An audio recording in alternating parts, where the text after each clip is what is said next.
قرآن میں موجود ہے توبہ کا طریقہ، پر سرکار کی دہلیز سے ہوتے ہوئے آؤ۔ ہاں ہاں، سرکار کی دہلیز سے چلے نہ ایمان دو قدم بھی، اگر تیرا ہم سفر نہ ٹھہرے، اور تیرا حوالہ دیا نہ جائے تو زندگی معتبر نہ ٹھہرے۔ لبوں پہ ایاک نستعین ہے، اور اس حقیقت پر بھی یقین ہے، اگر تیرے واسطے سے مانگوں کوئی دعا بے اثر نہ ٹھہرے۔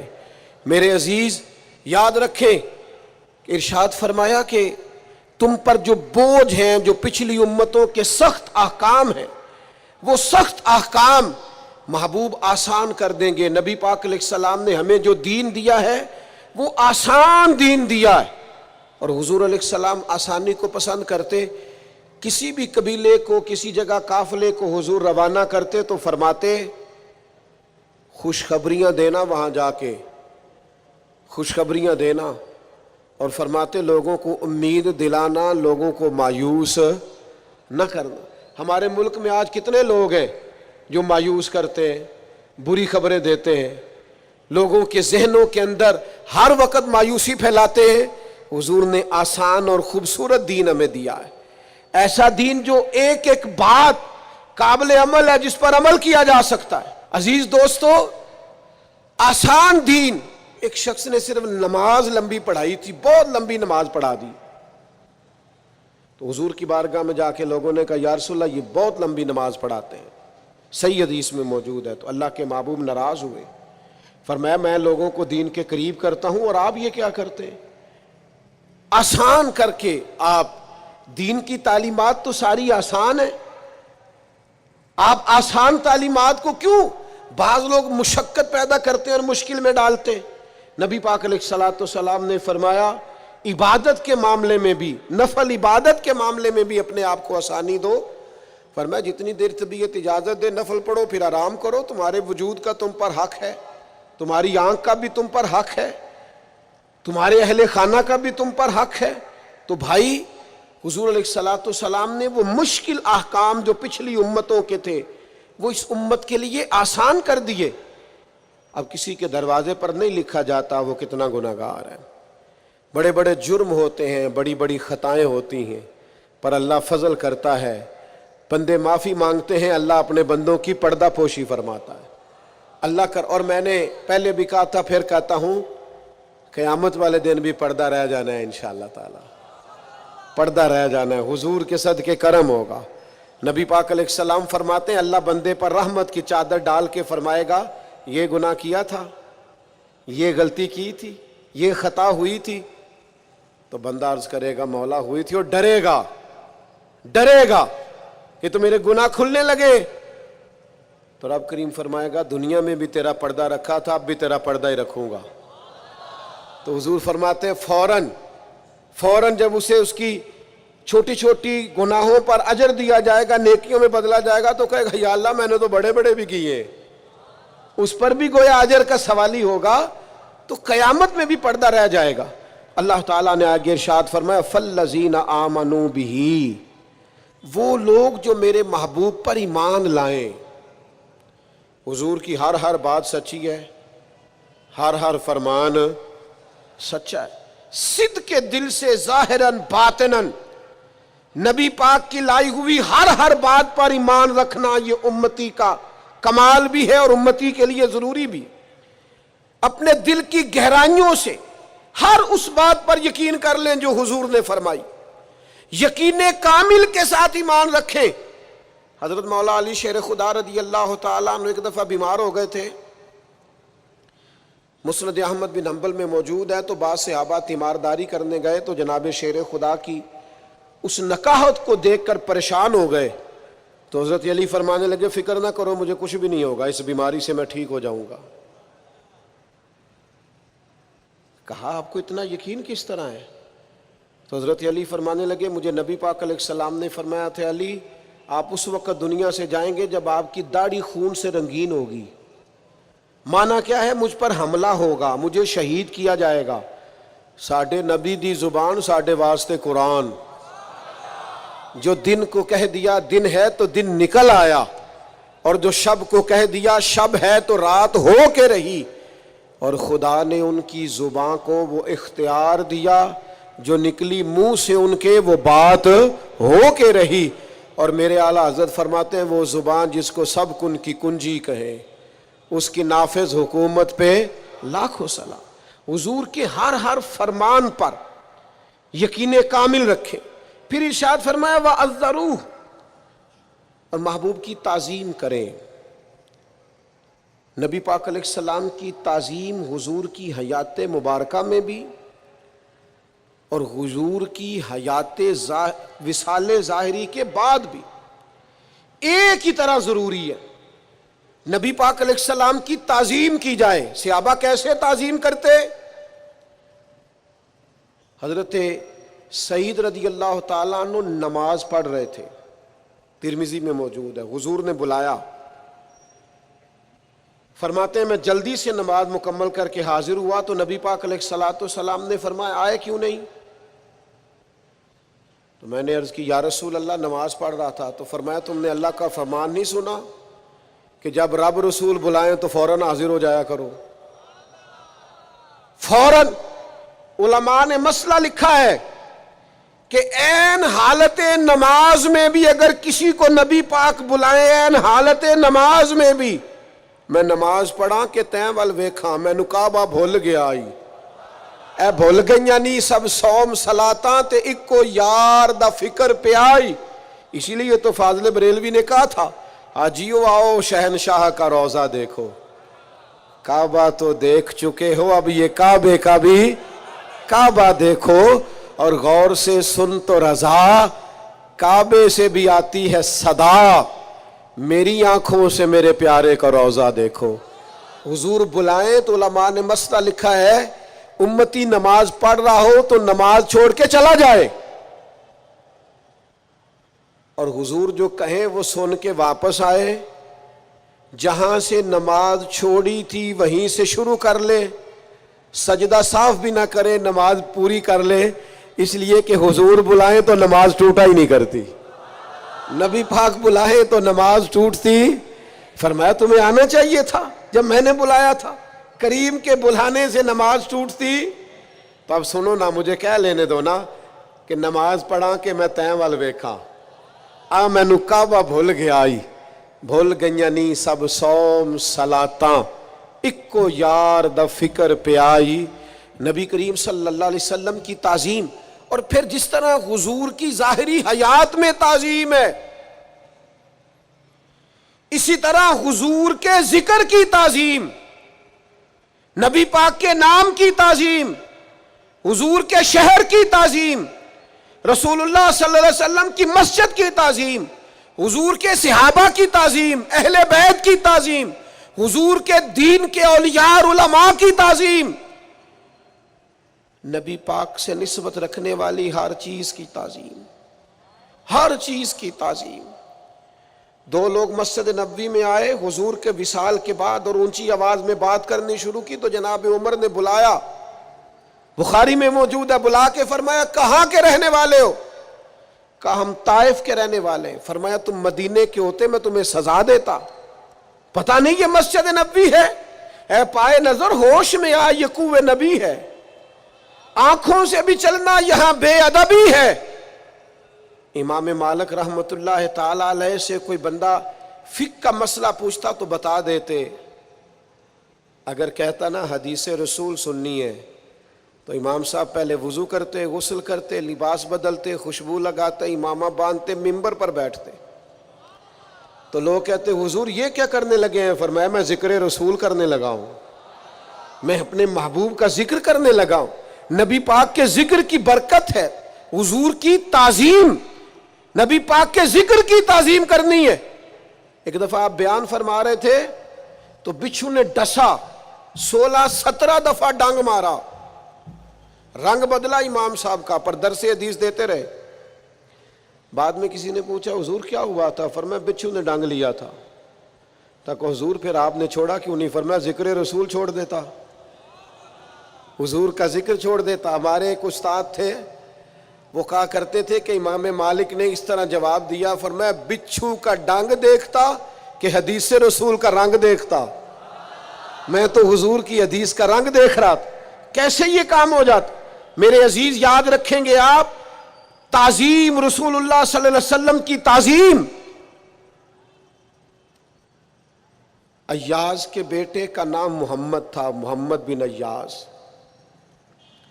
تو محمود غزنوی جب بھی آواز دیتے کہتے محمد بن ایاز میری بات سننا۔ ایک دن محمود غزنوی نے کہا او ایاز کے بیٹے بات تو سننا۔ تو ایاز حاضر ہو کے عرض کرنے لگے غلام زادے سے کوئی غلطی ہو گئی ہے، آج محمد بن ایاز نہیں کہا۔